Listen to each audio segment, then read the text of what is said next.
Hello, everyone. Today I want to talk about a 1979 film, Who'll Stop the Rain, with Nick Nolte, Tuesday Well, Michael Moriarty. It's one of my all-time favorite films, and my channel is mostly devoted towards discovering, ferreting out the underappreciated movies of the past.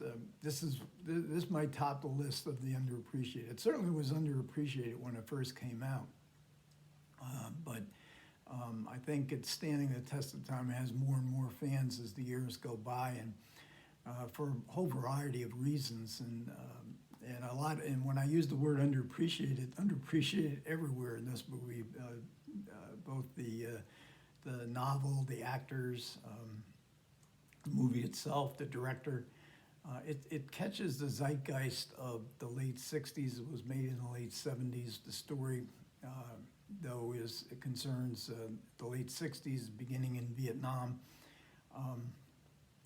And we see in the beginning we're in Vietnam, and Michael Moriarty is playing a journalist who has been kind of numbed and dehumanized by the war. It's so crazy, and he decides rather stupidly, but he wants to do something that's on a par with the craziness that he's seen. So he decides to smuggle 2 kilos of heroin from Vietnam to the United States. An old Marine friend of his is a merchant Marine, and he's in port.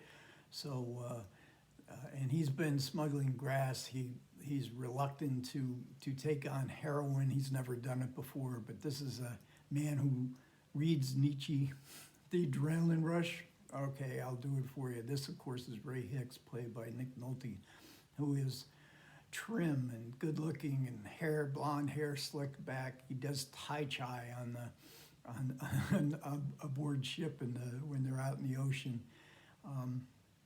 So it's a drug deal that he's doing for a friend, and a friend he knows is in way too deep. And sure enough, the drug deal goes wrong, and the CIA, rogue elements of the CIA are involved in the drug deal. So he has to go on the road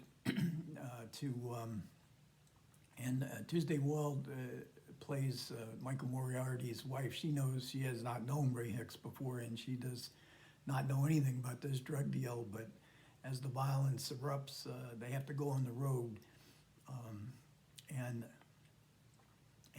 Ray is he's such a great character. I mean, he really is. He's a loyal friend, even when he knows his friend is doing something stupid. He has ingenuity. He is. You feel like he knows what he's doing. He'll keep you safe. He has a real masculine pride. He doesn't want to be told what to do anymore. He's tired of that by people that are inferior to him. He has sort of a Superman type complex, but he's very romantic. As I said, he reads Nietzsche. And so is he Superman, or is he a psychopath? For one thing, he seems to be the all-American boy, football hero, and really he represents sort of a schizophrenic element in American life, and our ideals, and American ideals of rugged individualism. And is he going to keep people safe, or is he on his way with his buddies to a form of doom, a destiny of doom? And Tuesday Well is absolutely fantastic in the part of Michael Moriarty's wife in this, and she's always been. I mean, I got to admit it. I've always been in love with Tuesday Well from the time she was Thalia Menninger in Dobie Gillis, the TV show. Her Sex Kitten days, Bachelor Flat, the satire of the Sex Kitten and Lord Love a Duck. Her great performances in Pretty Poison and Play It As It Lays, and then so many great supporting performances throughout the 70s and 80s. And she's just made for the camera, and there's just something about her. Plus, she just like Nolte sort of represents a certain American masculinity. Tuesday Well really represents that kind of that look that so fits the times in which she lived in her own personal experiences through life. And then we get another, and so we have a performance I think is underappreciated both by Nolte, certainly by Tuesday Well. And then we get some great supporting performances. I'll just name a couple of them. Anthony Zerbe playing the rogue CIA agent with his devilish eyes. This is one of his great villains. Richard Mazer, you might know of, what was it, One Day at a Time? I think he was in the first 2 seasons of One Day at a Time, but a very prolific and ability to play diverse parts. And his partner, these are comical, rather bumbling men that were hired by Anthony Zerbe. They're not part of the CIA. Ray Sharkey is the other one, and they just go full blown on their performances. And the novel was written by Robert Stone. So let's go to a really underappreciated artist in Robert Stone, a novel, one of the best American novelists of the second half of the 20th century. Who'll Stop the Rain was based on his novel called Dog Soldiers, and Dog Soldiers really wasn't underappreciated. It was co-winner of the National Book Award, I think, in 1975. But he wrote a lot of terrific novels, and he only his first novel, Hall of Mirrors, it was called, was made into a movie with Paul Newman, WSA, about a right-wing radio station in, I think it was set in New Orleans. But he wrote some other great, Flag for Sunrise. It's just a brilliant book, and it's so meant for the movies. It's hard for me to believe it was never made into a movie. Damascus Gate is another one. And he was such an interesting character, Robert Stone. And he worked on the original screenplay, but as all novelists are, they don't know what to take out. They love it all.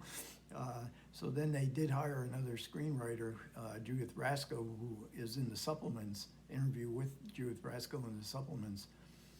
But she says she just took the dialogue, because most of the dialogue in the movie, which is fantastic dialogue, I mean, it's so unusual, and it's pulpish and funny and cynical, and but Stone's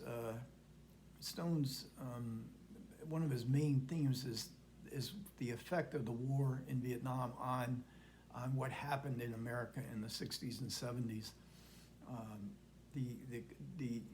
The loss of innocence, the fracturing of American society, but especially involving drugs. And so we see the drugs coming home to America as sort of emblematic of the evils of the Vietnam War, and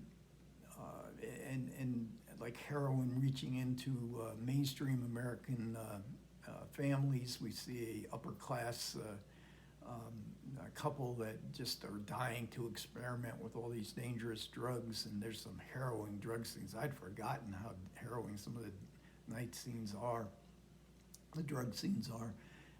And Stone is great with a kind of nightmarish, but it's also an elegy.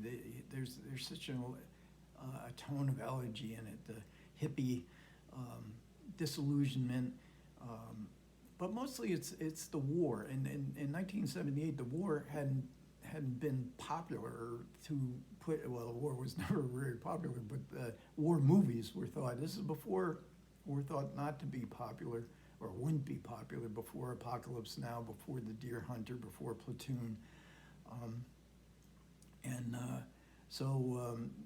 The name was changed. The novel was known as Dog Soldiers, was changed to Who'll Stop the Rain, and this was after they had already decided to include the Creedence Clearwater revival song into the film, and 2 other Creedence Clearwater revival songs as well. Great locations. We were in Vietnam, we were in San Francisco, LA, and then in New Mexico. And in New Mexico, we confront the aftermath of the hippies. This old hippie. They go way out in the mountains, and there's a peace sign that's been painted on a cliff.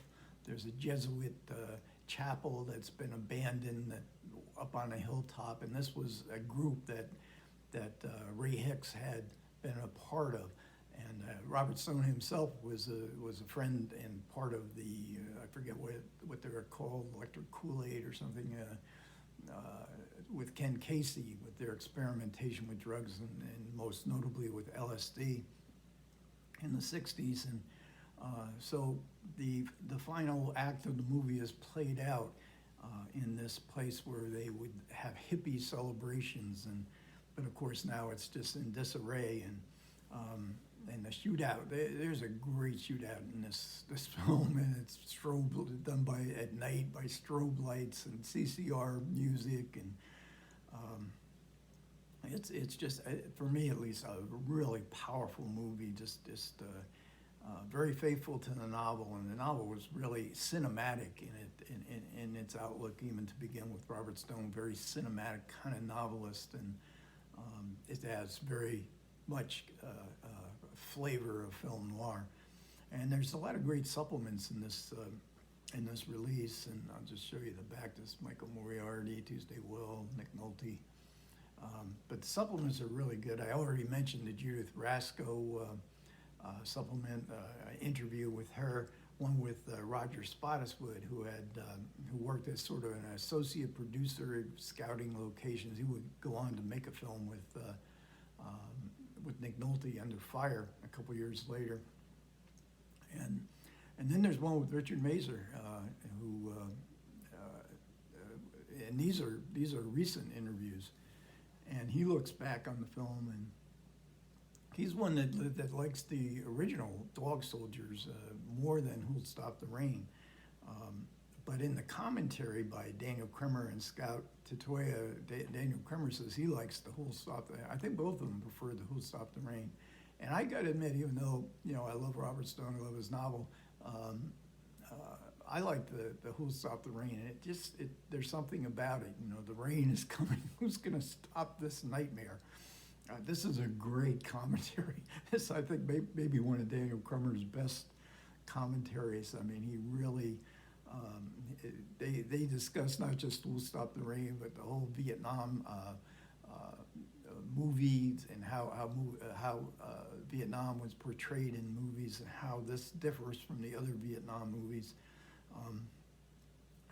And we also get, and this is a Ronin Flicks release. I think it was from February 2021. I've had it around a while. It's one of those movies I think, am I really going to like it as much as I used to? I'm always worried sometimes when I really love a film that I haven't seen in a while, but this one really came through for me. Okay, so that'll wrap up Who'll Stop the Rain. I appreciate everybody who managed to listen to me so far, and comments will be very welcome. Take care.